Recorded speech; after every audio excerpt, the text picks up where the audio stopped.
Hello दोस्तों, welcome to Hindi with Priyanka channel. आज हम बात करने वाले हैं यूजीसी नेट जेआरएफ के यूनिट 1 पर। यूनिट 1 के क्वेश्चन आज हम सॉल्व करेंगे। ठीक है, यहाँ से आपको 5 से 8 या 10 क्वेश्चन मिल सकते हैं। ठीक है, कभी कभी 5 ही पूछा जाता है, नहीं तो और उससे ज़्यादा भी। तो चलिए शुरू करते हैं। यूनिट 1 के क्वेश्चन को आज हम सॉल्व करने वाले हैं, हिंदी भाषा और उसका विकास। शुरू करते हैं। आज का हमारा क्वेश्चन है, और चैनल पे नहीं तो प्लीज चैनल को सब्सक्राइब कर लीजिएगा ताकि आपको हर वीडियो मिलती रहे। शुरू करते हैं। निम्नलिखित में तत्सम शब्द है आग, पंख, बयार, अक्षर। राइट आंसर हो जाएगा, इसमें से पूछा गया तत्सम शब्द है, इसका राइट आंसर हो जाएगा अक्षर, ऑप्शन डी। पूछा गया है, 2022 का प्रश्न है। अगला क्वेश्चन हमारा, निम्नलिखित में से कौन आर्य भाषाओं में शामिल नहीं है? संस्कृत, अरबी, अंग्रेजी, फारसी। राइट आंसर हो जाएगा अरबी। ठीक है, आगे चलते हैं। क्वेश्चन नंबर 3 हमारा, निम्नलिखित में से आर्य भाषाओं में शामिल नहीं है? यूनानी, प्राकृत, लैटिन, तुर्की। राइट आंसर हो जाएगा तुर्की। अगला है, निम्नलिखित में तत्सम शब्द नहीं है? आज्ञा, शर्व, राय, स्वामी। राइट आंसर हो जाएगा इसका राय शब्द। तत्सम नहीं है बल्कि यह तद्भव है, बाकी तीनों तत्सम है। आगे, भाषा के रूप में अवधि का प्रथम प्रयोग किस रचना में मिलता है? खालिक वारी, चंदायन, उक्ति व्यक्ति प्रकरण, मृगावती। आप हिंदी के चाहे जो भी परीक्षा दे रहे हैं उसमें आपको यहाँ से क्वेश्चन मिलने वाले हैं, चाहे वो टीजीटी पीजीटी को हो या चाहे एलटीजीआरसी, सभी में इस तरह के क्वेश्चन बनेंगे। ठीक है, पूछा गया है अवधि का प्रथम प्रयोग किस रचना में मिलता है? राइट आंसर हो जाएगा इसका ऑप्शन ए, खालिक वारी। अगला है, प्रथम राजभाषा आयोग की स्थापना कब की गई थी? 7 जून 1951, 7 जून 1954, 8 जून 1953, 7 जून 1955। इसका हो जाएगा राइट आंसर ऑप्शन डी, 7 जून 1955। अगला है, बघेली बोली किस अपभ्रंश से विकसित है? शौरसेनी, अर्धमागधी, मागधी, ब्राह्मण।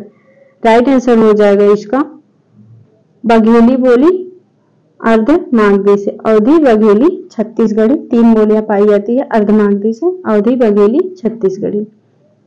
अगला क्वेश्चन है, स्पर्श संघर्षी व्यंजन ध्वनि कौन सी है? श, न या झ।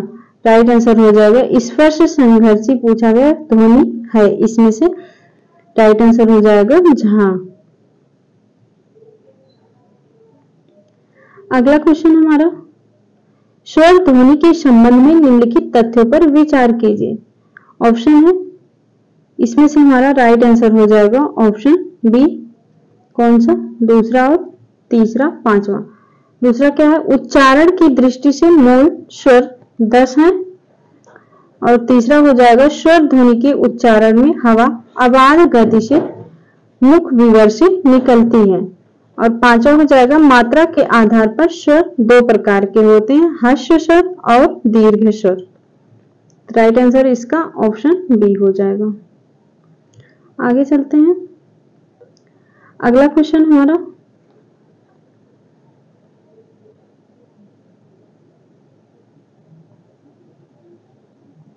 क्रिया के संबंध में निम्नलिखित तथ्य हैं।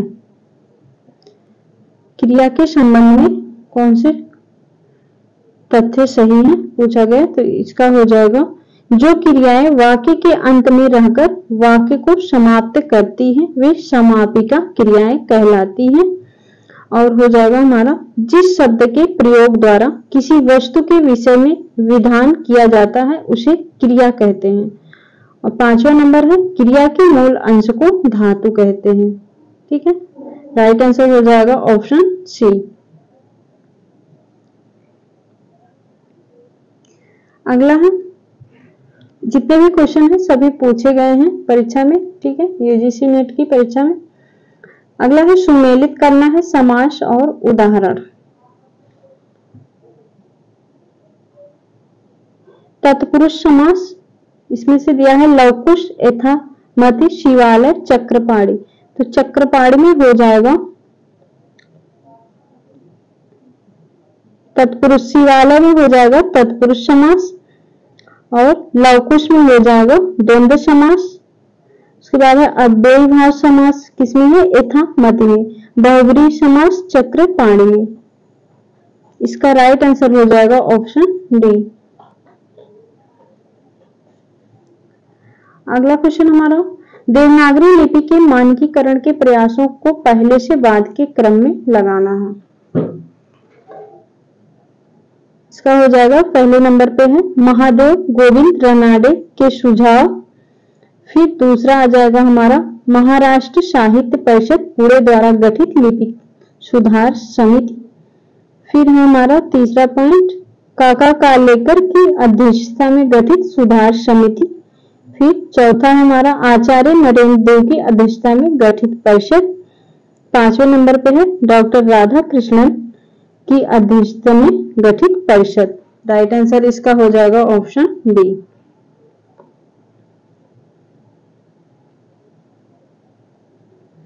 आगे है नीचे दिए हुए दो कथन दिए गए हैं, एक अभिकथन के रूप में लिखित है तो दूसरा उसके कारण के रूप में। अभिकथन है भौगोलिक परिवेश का भाषा के मानकीकरण की क्रिया में महत्वपूर्ण योगदान है। भाषा मूलता, इसका कारण दिया है भाषा मूलता सामाजिक उत्पाद, सामाजिक परिवेश किसी भाषा के मानकीकरण की प्रक्रिया को गति प्रदान करने वाला सबसे सबल कारण है। तो इसमें राइट आंसर कौन सा होगा? Option A. दोनों सही है, ए और आर दोनों सही है और व्याख्या भी सही है। आगे है इसमें भी कथन, एक कथन दो है। बघेली बोली के अन्य दो नाम है लरिया और खलताही।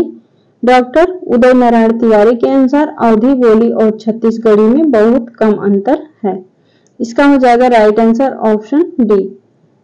एक असत्य है लेकिन दूसरा वाला सही है। ए वाला असत्य है और दूसरा सत्य है। आगे चलते हैं देवनागरी लिपि का विकास क्रम क्या है? मोस्ट इंपोर्टेंट क्वेश्चन, ये हर परीक्षा में पूछी जाती है। देवनागरी लिपि का विकास क्रम, तो इसका सही आंसर होगा हमारा ऑप्शन बी। कौन सा है? ब्राह्मी लिपि, फिर गुप्त लिपि, कुटिल लिपि, देवनागरी लिपि। ठीक है, आगे चलते हैं। हिंदी में अनुनासिक व्यंजनों की संख्या कितनी है? राइट आंसर हो जाएगा 5। हिंदी में अनुनासिक व्यंजनों की संख्या है 5। गोविंद वल्लभ पंत की अध्यक्षता में संयुक्त संसदीय राजभाषा समिति का गठन कब हुआ? मोस्ट इंपोर्टेंट क्वेश्चन है। 1951, 1955, 1953, 1957। इसका हो जाएगा राइट आंसर ऑप्शन डी, 1957 ईस्वी में। आगे बघेली बोली की उपबोलियां कौन सी हैं? बघेली बोली की, तो राइट आंसर इसका हो जाएगा हमारा बघेली बोली की उपबोलियां हैं कौन कौन सी? भदौरी, बनाफरी और खटोला। भदौरी, बनाफरी, खटोला। मोस्ट इंपोर्टेंट 2023 में पूछा गया क्वेश्चन है। आगे देवनागरी लिपि के संबंध में लिखित तथ्य मिलते हैं, सही पूछा गया इसमें से कौन है? तो इसका हो जाएगा राइट आंसर ऑप्शन सी वाला। कौन सा है? देवनागरी की वर्णमाला का वर्णन वैज्ञानिक है, ये भी सही है। और तीसरा हो जाएगा नगरों में प्रचलित होने से देवनागरी नाम पड़ा। और इसका चौथा आंसर हो जाएगा गुजरात के नागर ब्राह्मणों के नाम पर नागरी नाम पड़ा। ठीक है, तो दूसरा, तीसरा, चौथा राइट आंसर है। आगे अवधी और ब्रज में निम्नलिखित वैषम्य मिलता है।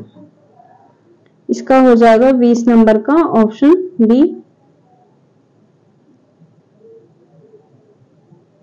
अवधी का संबंध पूर्वी हिंदी से है जबकि ब्रज का संबंध पश्चिमी हिंदी से है, ये सही है।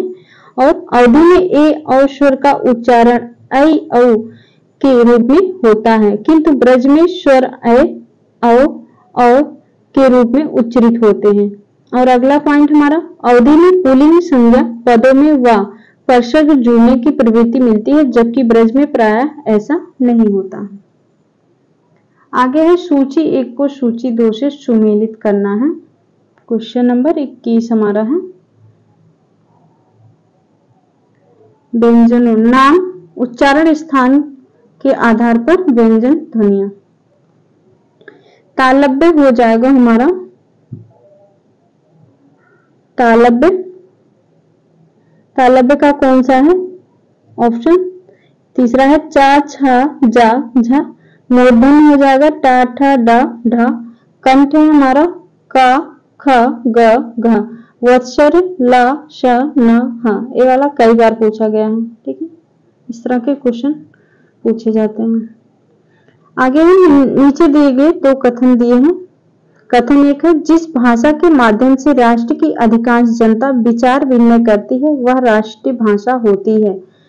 ऑप्शन 2 है हमारा कथन 2 है किसी राष्ट्र में सभी प्रचलित भाषाएं राष्ट्रभाषाएं होती है, किंतु जो भाषा संपूर्ण देश की धार्मिक, सांस्कृतिक एवं राजनीतिक परंपराओं को धारण करने में सक्षम होती है वह भाषा राष्ट्रभाषा के पद पर प्रतिष्ठित होती है। तो इसका राइट आंसर हो जाएगा दोनों सत्य हैं। ऑप्शन कथन 1 और कथन दूसरा दोनों सत्य हैं। आगे है कथन 1 है गिरिधर बहुब्रीहि समास का उदाहरण है। कथन 2 है राम कृष्ण तत्पुरुष समास का उदाहरण है। इसका राइट आंसर हो जाएगा ऑप्शन सी। कथन 1 सत्य है किंतु दूसरा वाला असत्य है। राम कृष्ण में द्वंद्व समास होगा, इसमें तत्पुरुष समास दिया गया है। आगे है नागरी लिपि के संबंध में कौन सी बातें सही हैं? इसका हो जाएगा हमारा ऑप्शन सी। जैसा बोला जाता है देवनागरी में वैसा ही लिखा जाता है। और अगला पॉइंट है संविधान में देवनागरी लिपि में लिखित हिंदी को राजभाषा माना गया है, मोस्ट इंपोर्टेंट। और 5वां है ध्वनि और संकेत में निश्चितता रहता है, ठीक है। पहला इसका पहला वाला, तीसरा और 5वां। आगे चलते हैं निम्नलिखित में से अविकारी शब्द है। अविकारी शब्द है संज्ञा क्रिया विशेषण क्रिया विशेषण। राइट आंसर हो जाएगा अविकारी शब्द है क्रिया विशेषण। आगे है स्वनिम के संबंध में उपयुक्त कथन है। 26 नंबर हमारा हो जाएगा ऑप्शन सी। स्वनिम के संबंध में सत्य कथन है इसका संबंध मौखिक भाषा से है स्वनिम, और यह उच्चरित भाषा की लघुतम इकाई है। स्वनिम लघुतम इकाई है उच्चरित भाषा की, यानी ध्वनि जो प्रकट होती है उसकी लघुतम इकाई है। और अगला है इसका ज्ञान भाषा के शुद्ध उच्चारण को जानने में सहायक है। क्या क्या हो गया? इसका संबंध मौखिक भाषा से है या उच्चरित भाषा की लघुतम इकाई है। इसका ज्ञान भाषा के शुद्ध उच्चारण में जानने में सहायक है। आगे है आकारांत एकवचन पुल्लिंग संज्ञाओं के विकृत रूप का प्रत्यय क्या है? इसका हो जाएगा राइट आंसर ऑप्शन बी ए। मालवी का केंद्र है जयपुर, जोधपुर, इंदौर, जबलपुर। राइट आंसर हो जाएगा इंदौर। मालवी का केंद्र कहाँ है? इंदौर। आगे है नामकरण और वर्ड दिए गए हैं मैच करने के लिए। महाप्राण ध्वनि है ख, घोष ध्वनि है ला, पार्श्विक व्यंजन नहीं, एक मिनट, महाप्राण ध्वनि है ख, घोष ध्वनि है जा, घोष ध्वनि है जा, पार्श्विक व्यंजन ला है और लुंठित व्यंजन है रा। ये पार्श्विक और लुंठित दोनों यहाँ पर गलत दिया है, ठीक है। पार्श्विक और लुंठित दोनों काफी पूछे जाते हैं, ठीक है। इसका राइट आंसर हो जाएगा ऑप्शन सी। आगे चलते हैं निम्नलिखित में से अर्ध सम्मिलित स्वर है आ, ए, ओ, ए, औ, उ, ऊ। इसका हो जाएगा राइट आंसर ऑप्शन सी ए, ओ। समृद्ध स्वर है, अर्ध समृद्ध स्वर है ए ओ। आगे है उपयुक्त कथन का चयन कीजिए, इसमें से कौन से सही है। इसका हो जाएगा ऑप्शन ए वाला, दूसरा, तीसरा और पांचवा। देखते हैं स्वनिम के दो भेद होते हैं, खंडित खंडेतर, और तीसरा है स्वरों का स्वतंत्र उच्चारण किया जा सकता है। अगला है उत्पत्ति या विकास की दृष्टि से शब्दों के चार भेद होते हैं। आगे है भाषा के संबंध में निम्नलिखित कथनों पर विचार करें। भाषा के संबंध में राइट आंसर हो जाएगा इसमें ऑप्शन डी वाला सही है। क्या है, मानव भाषा में भूमिकाओं की परस्पर परिवर्तनीयता होती है। और इसका अगला है मानव भाषा यादृच्छिक होती है। और आगे है भाषा द्वैतता को अभिरचना की द्वैतता भी कहते हैं। आगे है संसार की कोई लिपि यदि सर्वाधिक पूर्ण है तो वह एकमात्र देवनागरी है। यह कथन किसका है, मोस्ट इंपोर्टेंट है।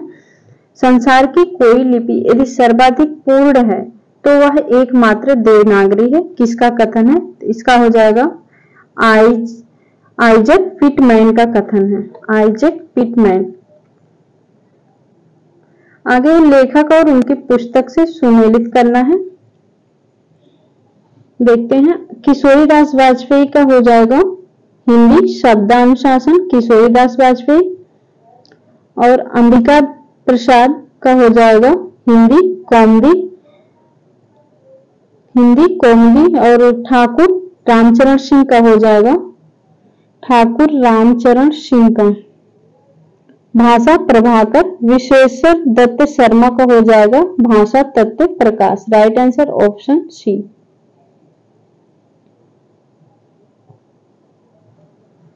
आगे चलते हैं।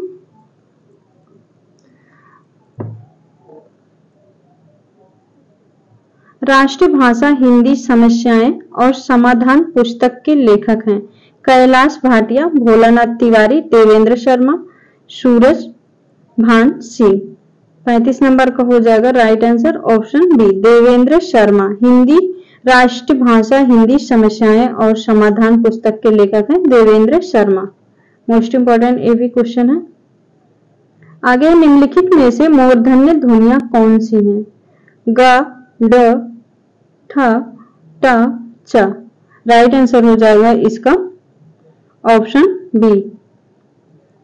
कौन कौन सी है मूर्धन्य ध्वनियां, ट, ड और ठ।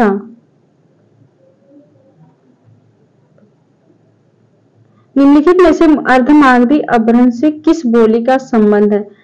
अर्धमागधी इसमें से कौन सी है। राइट आंसर हो जाएगा ऑप्शन ए।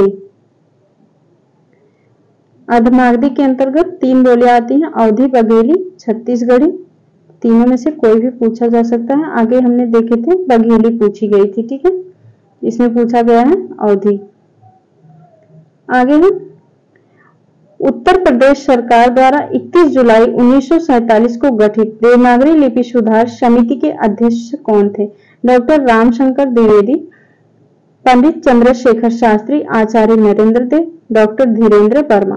राइट आंसर हो जाएगा इसका Acharya Narendra Dev. Most important question ये भी है, ठीक है, पूछा जाता है काफी बार। 2023 में जून वाली परीक्षा में पूछा गया था। तो आज के लिए इतना ही, और टेलीग्राम लिंक जरूर से ज्वाइन कर लीजिएगा, वहां पर हम इसका पीडीएफ दे देंगे, आप चाहे जितनी बार इसको देख सकते हैं, ठीक है। कमेंट करके जरूर बताइएगा आज का वीडियो आपको कैसा लगा। मिलते हैं नेक्स्ट वीडियो में। चैनल को सब्सक्राइब कर लीजिएगा ताकि आपको हर वीडियो मिलती रहे।